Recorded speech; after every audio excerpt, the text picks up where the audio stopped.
Also, page is for a brand. Yes, yes. We'll come to why a page is used by a brand.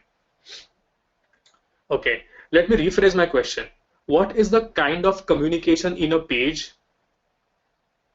Is it one to many? Is it what? Many to one? What is the kind of communication?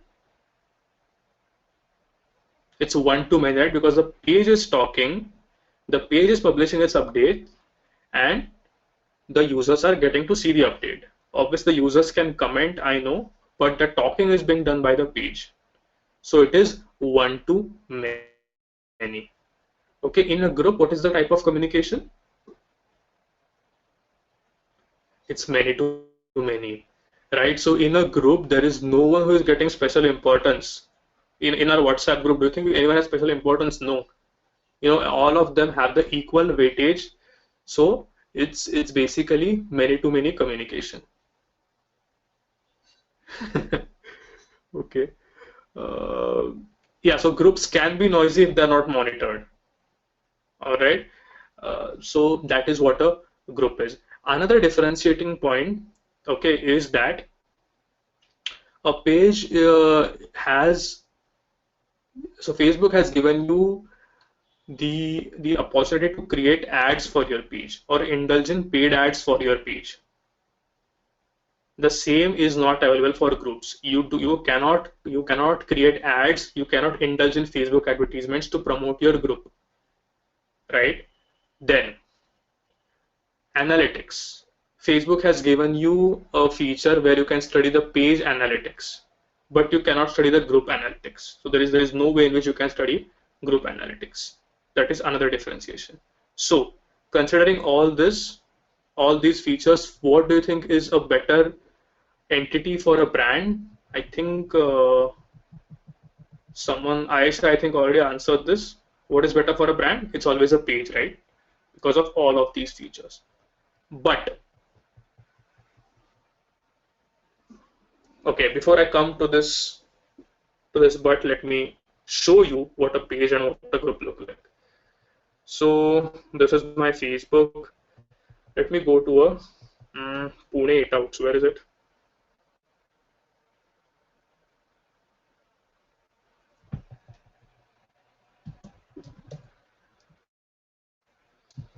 So this is a big group in Pune where I stay, and it's a closed group. It's like the name suggests, it's a group which talks about different eating places in Pune. So right from a Pani Puri shop to a five-star hotel, places in Pune, which all the good eating places in Pune are discussed about here.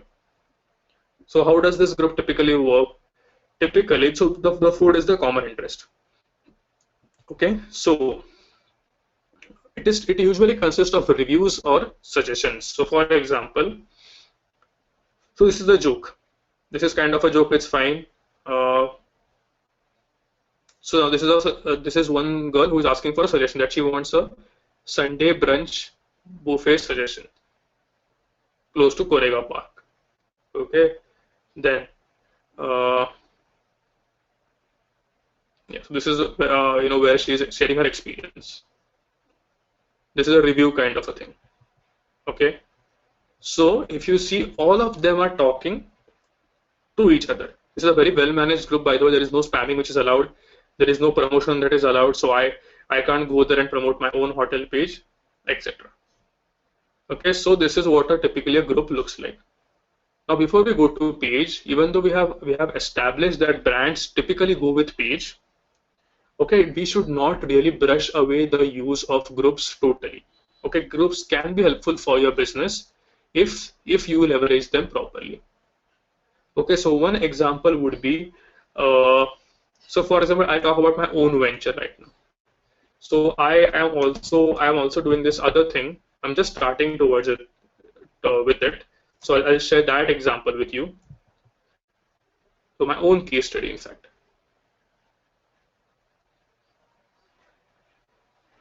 Okay, so now towards fulfillment is the name of the venture, right?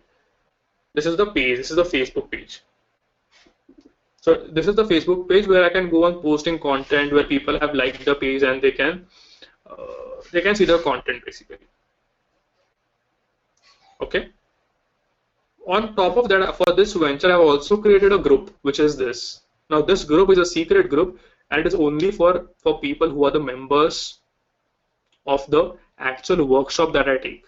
So I'm also conducting workshops, okay, in my place in Pune, and these people have been attending it. So my first workshop will end next Saturday. So the first batch was consisted of 12 people. So all of those 12 people have been added to this group, and where we have discussions where people post. Okay, so I have been posting quite a bit, but even a few others have been posting. So basically discussions take place based on this topic of meditation, and basically, yeah, so basically on the topic of meditation and self-help and spirituality, etc. Right? So now if you see, I have a page, but I also have a group to cater to a particular purpose. Similarly, a friend of mine who's into photography workshops. Okay, firstly, why am I using this group? I'm using this group for a few reasons. One of the reasons is that I want to maintain this community. I want people to encourage each other as they progress in their meditation practices. That is number one. Secondly, I also want to be connected with them after the workshop. So after the session ends. Thirdly, I will have a community of my own. So if ever I launch an advanced program, I can always pitch into these people.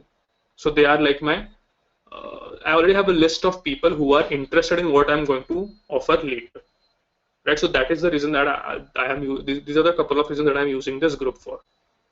A friend of mine who provides photography workshops, so he arranges these workshops on weekends. He hardly uses his page, he only relies on his group.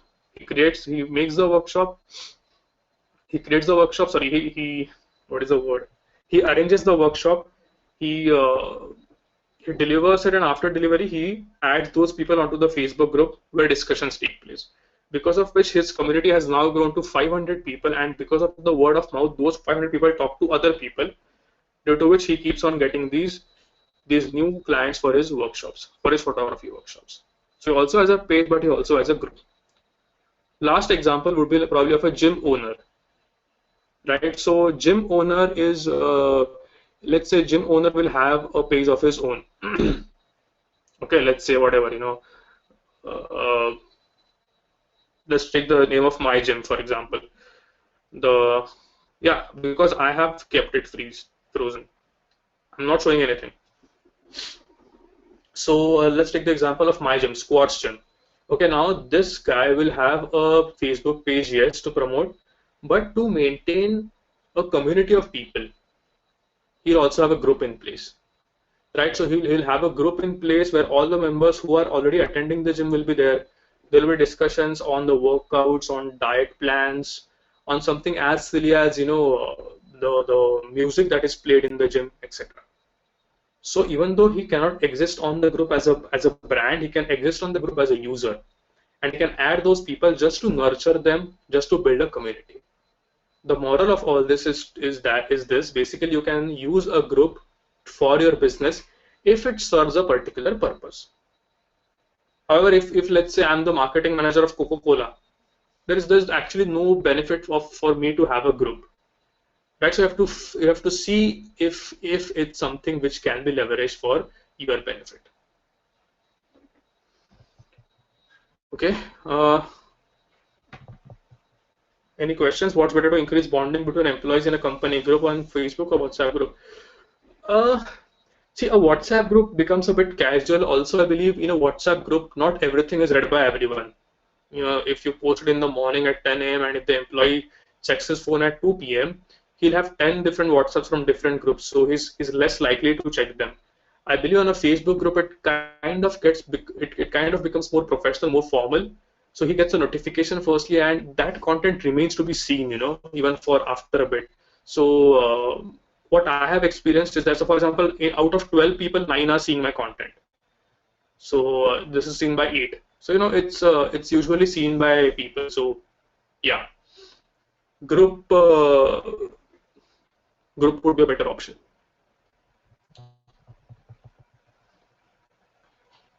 Okay, now So now we'll jump to pages. This was about groups. I'll open 2 pages.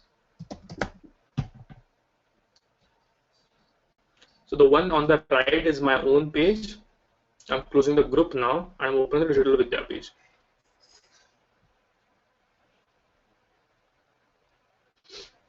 Okay. Now let's understand this page.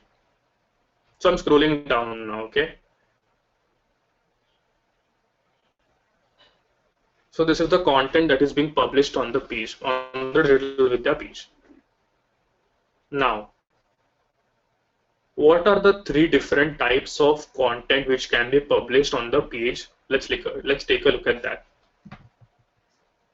There can be 3 different kinds of content that can be published on a page. The first is a pure text update. Okay, what is a text update? A text update is when you don't attach any creative to your or any link to your text, when you keep it as a pure text. That becomes a text update. So for example, I'll show you my page. So this is a pure text update. There is nothing attached to this, right? Now, the second type of update is a media update or a photo or a video update. So whenever there is a text and you attach some kind of a media to it, let's say image or a GIF, right, or a video, that becomes a media update. That is the second type of update. So that update looks something like this. This is a photo, this is a media, and this is the text, right? The third type of update is known as a link update. What is a link update? A link update is when you have a text and you have a link associated with it, so that the preview of the link appears, and when you click on that preview, you get landed to that link or to the third party website, which takes you away from Facebook. Let's do a quick revision. What is the first type of update? Everyone, what is the first type of update? Text update, great. Plain text. What is the second type of update? Media attachment, which can consist of a photo or a video or a GIF, etc.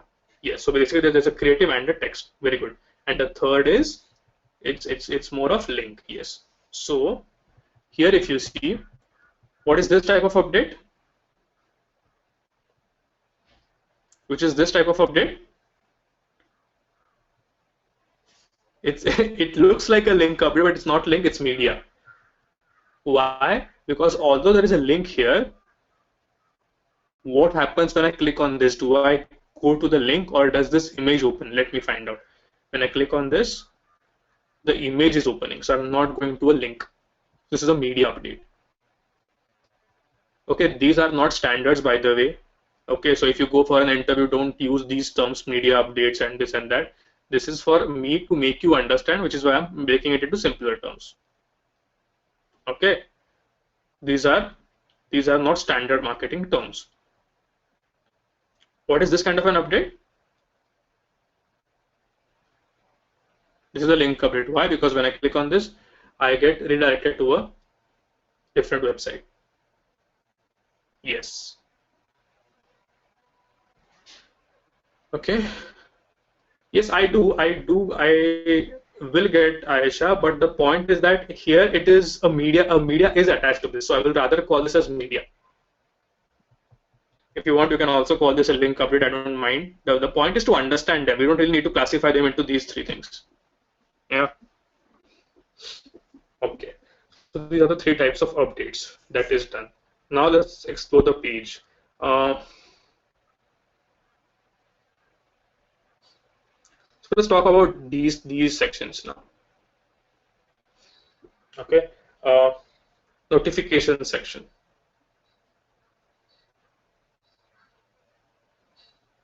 Now we all know what personal notifications are because we have been studying our personal. We have been using our personal profile, right? So whenever anyone interacts with us, that becomes a notification for our personal profile. Sorry. As far as the page is concerned, any interaction that takes place with the page. So what could that be? Anyone who likes the page, anyone who likes your post, shares your post, comments on your post, or tags you in an update. Basically, every interaction that the user has with your page is notified to you through this section. And that is why it is extremely important for social media marketers to keep a close eye on this section of every platform, right? Because if you get to know about this, then only you can think of taking an action. Let's say someone has asked you, has commented something very bad about you on your post, and you're not checking the post, you're not checking the notification section for 24 hours or 48 hours, then it's going to create a very bad impression of you. So you need to know when you get just such notifications. So that is why I used to always advise my team that the first thing that you do in the morning when you come to the office is check the notifications for all your pages, right? I just open this page because I am the admin of this page. I'm just the analyst of this page. So I'm opening this page. So we'll explore what notifications is. What is messages? Messages is basically the direct messages that people send to you or people send to your page. Rather, I'll call them as private messages. So just like we send private messages to each other on chat, you can send private messages to pages, and those messages appear here. Now it is also necessary to keep a tab on this or keep a watch on this, because people ask you their questions. So I am not doing a good job because I just realized that I have not replied to this question. So this is not a good thing. This is something I should never do. You should always respond to people, right? That is why this is a very important section. So the page, we looked at what the page was, we looked at messages, then we looked at notification, then insights. Now insights is one section which we are going to study in detail in the next class. So I'm not going to open this right now. Insights is basically about numbers. It's about analytics. It's how much reach your post got, how many engagements, how many liked your page, etc., etc. All of the numbers come into insights. So I'm not going to look at it. And the last is publishing tools.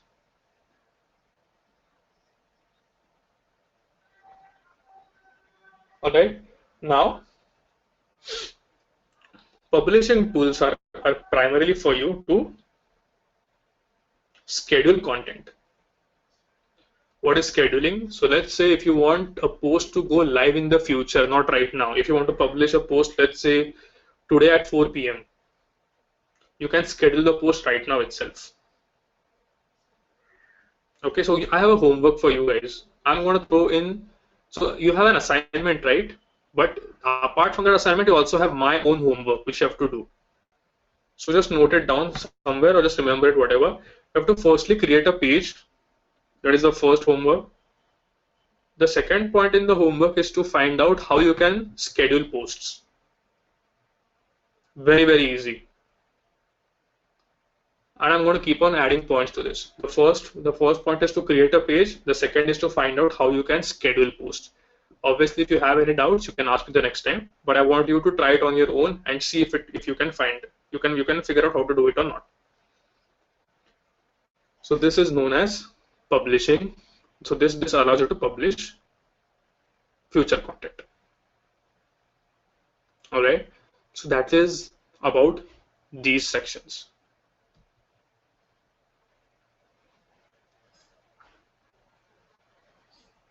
Is everyone understanding? Can I get a yes, please, before I move on? Okay. Now, yes, Dipali. Lead ads. Aisha, lead ads is a paid ad. So just hold on to this question. When we discuss paid ads, I'll explain. Then also, if you don't understand, you can ask me again. Is that okay? Yeah. Deepali had a question.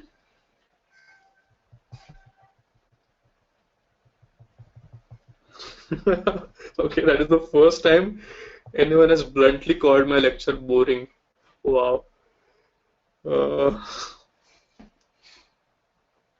Tariq, I don't know how to entertain you right now. but I hope I hope it gets interesting for you.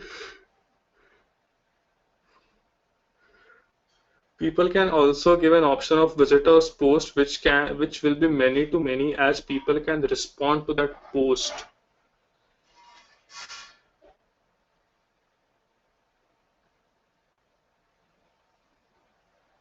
Visitors post, I don't know what you exactly mean by visitors post, but if you're talking about crowdsourcing, so for example, anyone, you are taking someone else's content, so first that content has to be published by you only. That person cannot publish that content.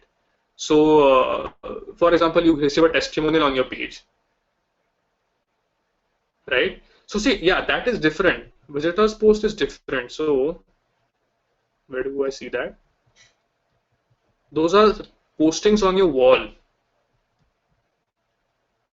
So these are those. Those are posting on your wall. That is different.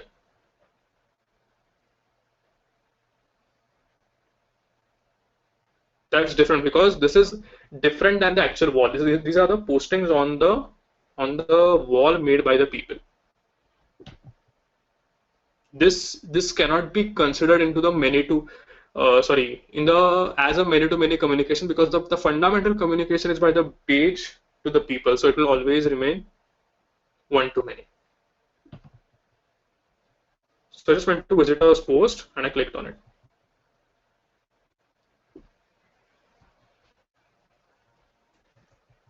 Anyway, moving on. I believe I've answered everyone's questions. I hope I've answered them. So moving on. The next is reach and engagement. So now, let me ask you, by definition, what does reach mean according to you? What does reach mean? Number of people reached out. Yes. How many people that post has reached to? Yes, yes, good. So that is what reach is. Okay. Uh, so I'll go to my home feed and I'll find a post now made by a page. Let me see.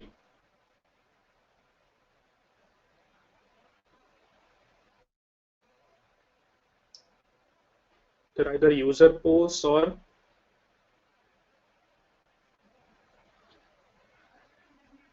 so let's take this post for example. Okay, now when I what is engagement? So we saw what reach is. What is engagement?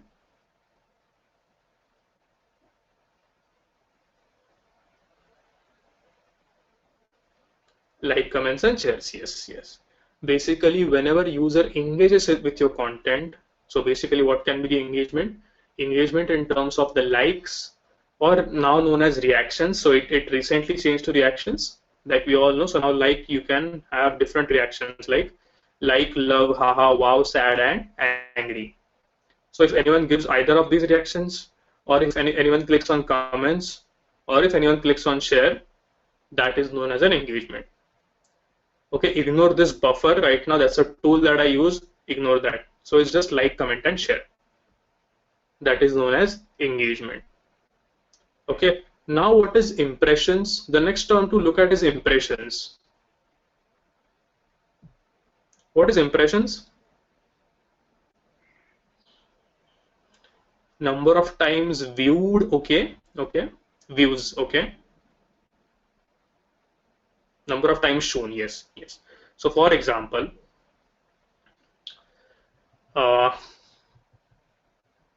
when I clicked on the home feed, this post appeared.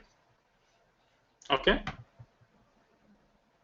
Let's assume right now that I am the only one. Let's assume, okay, that I am the only one who has liked this page. There is no one else who has liked this page. I am the only person who has liked the page, and this post reached out to me.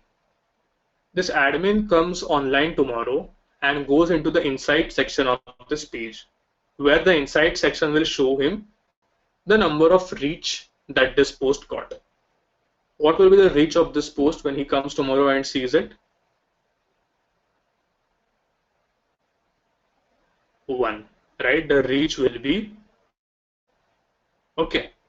So this is clear. Now imagine that I refresh this page again. Imagine, okay, I refresh this page again and the same post appears on this newsfeed. Okay, sorry. I am just breaking the flow. Sorry. In the first case itself. Okay, I'll explain again. Sorry, I think I screwed up a bit. When this post appeared on my page, on my newsfeed, what will be the reach of this post if I am the only one who has liked the page?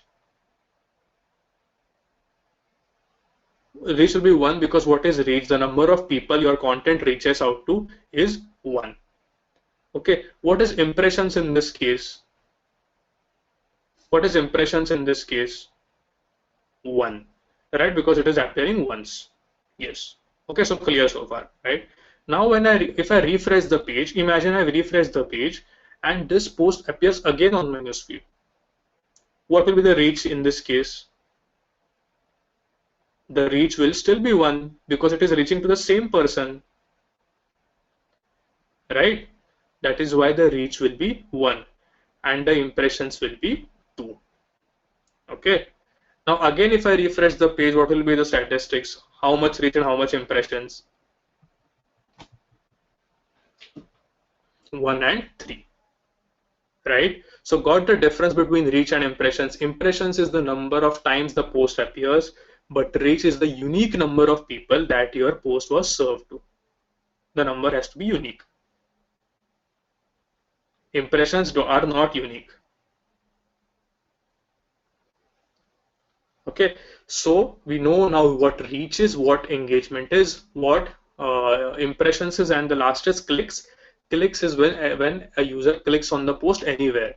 So if he clicks on the post to expand this image, or maybe if there is a link and he clicks on the link and goes to a third-party website, or if there is sometimes the text is very long and you have to click on see more to view the whole text, even that is considered as a click. So that is known as a click. So these are the 4 terms. Okay, reach, engagement, impressions, and clicks, very important. The beauty of social media is that a lot of terms will be repetitive, so you don't have to study differently for everything. Reach on Twitter and reach on Facebook and reach on LinkedIn will remain the same. Same with engagement. Same with impressions and clicks. So let everyone understand these 4 terms: reach, engagement, impressions, and clicks. Yes, yes, no, maybe, what? Guys, I want everyone say yes, please. Okay. Good. Now,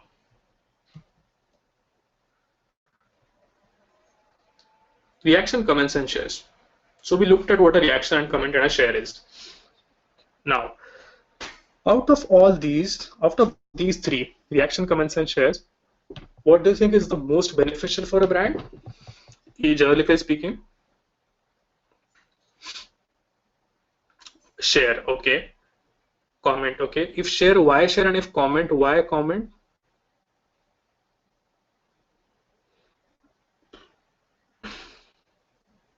Share extends the reach, exactly, yes. So see, I'm asking a very generic question. The object of that post can be obviously different. So for some post, maybe you just want people to comment on it. But generically speaking, you want your post to have maximum reach. And that is why when you share, it reaches out to even people who, so basically if I have liked a page and if I share the post of that page, the post will also appear on the newsfeeds of my friends.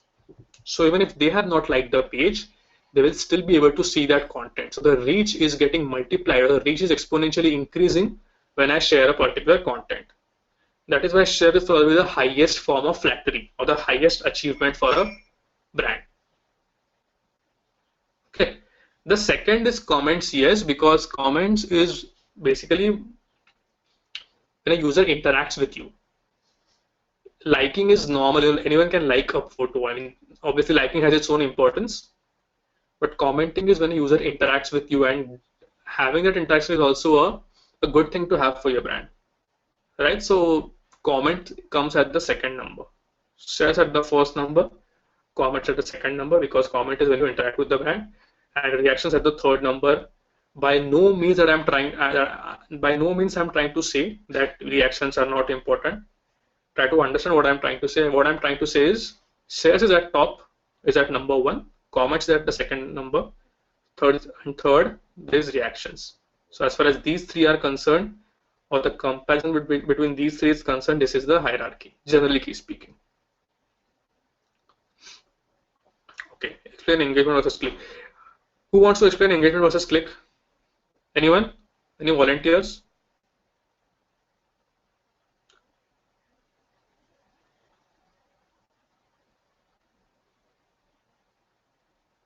Okay, I'll explain. Engagement is when you engage with a yes. So click is, what is the click? Click is basically when you click on a post. You click on the link, you click on the video to play the video, you click on the photo, or you click on the GIF image, or you click on the text to read see more. That is known as a click. And what is an engagement? No, click is not an engagement. An engagement is when you like, comment, or share. Simply that is engagement. If you like, comment, or share, that's engagement.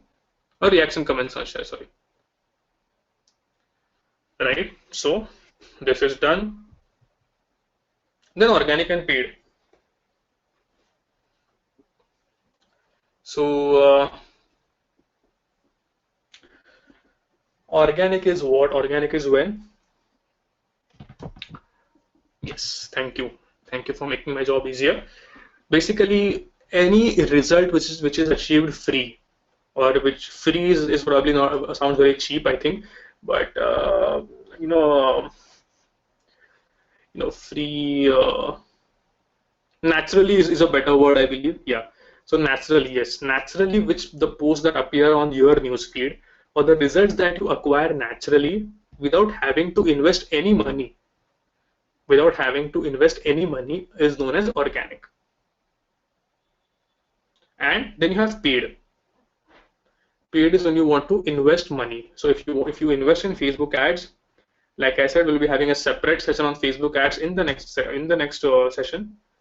Yeah, so whenever anything appears because of that Facebook ads, that is categorized as paid. So for example, what is this? This is organic or paid? What is this post? This is organic because there is no sponsored return, right? Let me see if I can find a. So this is organic or paid? This is obviously paid because sponsored is written.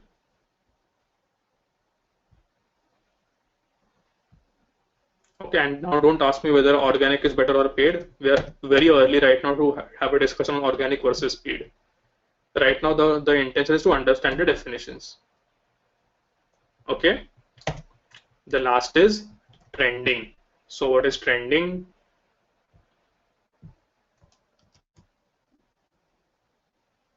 So here on the top, yes, very good.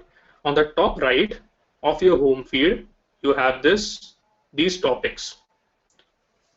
This actually was Twitter's original idea, which now Facebook has also incorporated. A trend is basically the most hot topic or the most latest topic, or like Tuhin likes to say, latest gossips around social media. Okay, whenever a lot of people start talking about a particular topic, it becomes a trend. All right. Yeah, and also there are a few bifurcations. So these are the top trends. Then there is politics, science and technology, sports, and also entertainment. No, these are not similar to Twitter. These are Facebook trends. Trending is shown on two parameters. It depends on your location, one, and also interest.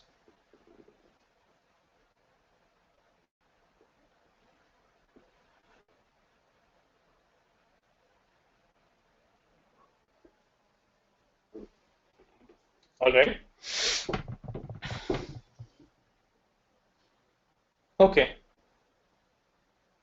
Uh, okay, one sec. Let me just do some calculation. Uh, we'll take a break at 11:45. Is that okay? Let's continue for 15 more minutes.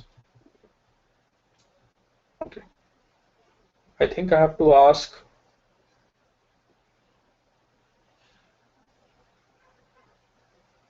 I have to ask Tariq. Tariq, is it okay if I continue? You were the one getting bored, no? Yeah. Okay. Uh, okay. So now it's okay now. Okay, great. So let me just skip down. Yes, yes, Aisha. Yes.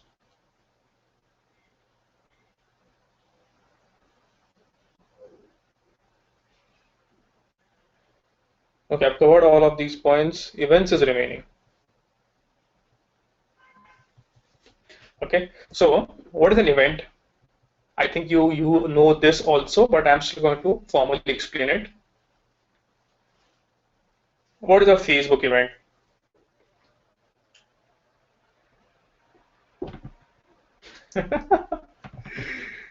Yeah, in our this thing trending topic is the trending topic. Yes, so what is an event? In a brand page, you can mark a calendar day on some event, okay, like store opening, etc. Wonderful. Yes, yes. Uh, okay. So event is one aspect which is provided by all the three entities. So you can create an event on your personal profile, on a group, as well as on a page.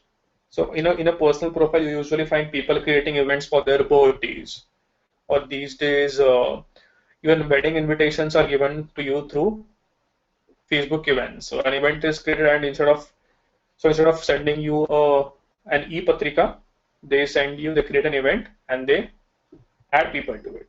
So that is the personal profile.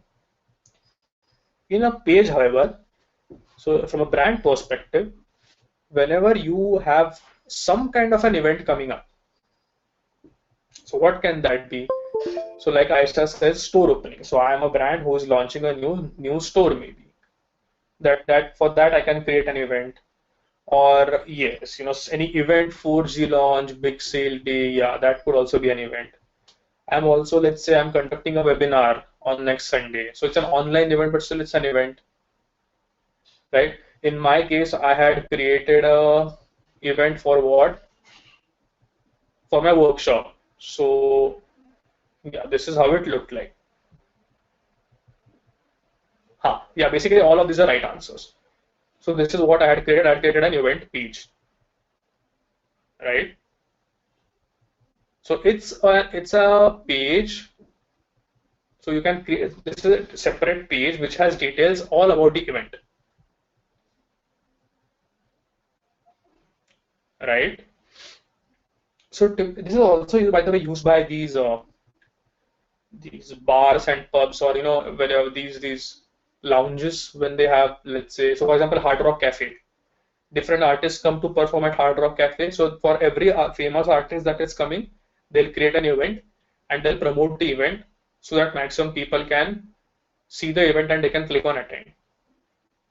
The advantage of event page is that discussions on the event can take place on that page, and everyone who clicks on attend or interested, they get an update whenever anyone posts on this page. So they get a notification that okay, the admin has posted on this page, so they can come and check what the posting was all about. So this is what a Facebook event is. I hope everyone understood this. Yeah, a Facebook event is a calendar-based resource which can be used to notify users of upcoming occasions. Events can be created by anyone and can be open to anyone or private. The creator can invite his friends, members of a group, or fans of a page. So one more addition to your homework. How to just create a Facebook event. Create a sample Facebook event. We're also creating a page. Okay, firstly, don't worry that people will see the page because no one will know that you have created a page. So don't worry about that. It will be your own thing. You just create a page. That's the first homework. What was the second homework? I forgot. What was the second homework?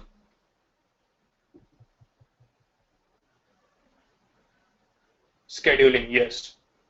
So Twitter account is actually a fourth homework. The second homework is to find out how you can schedule a post.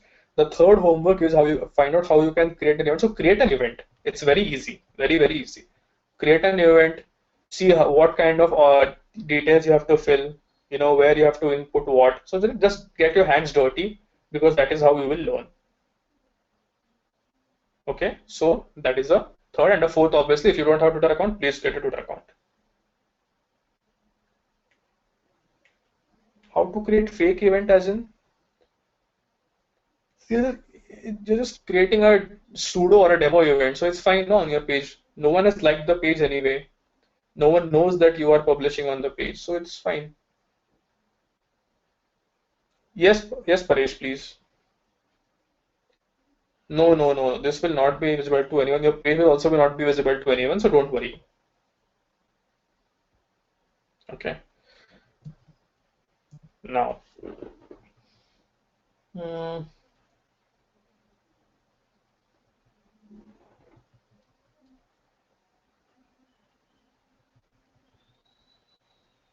give me one sec.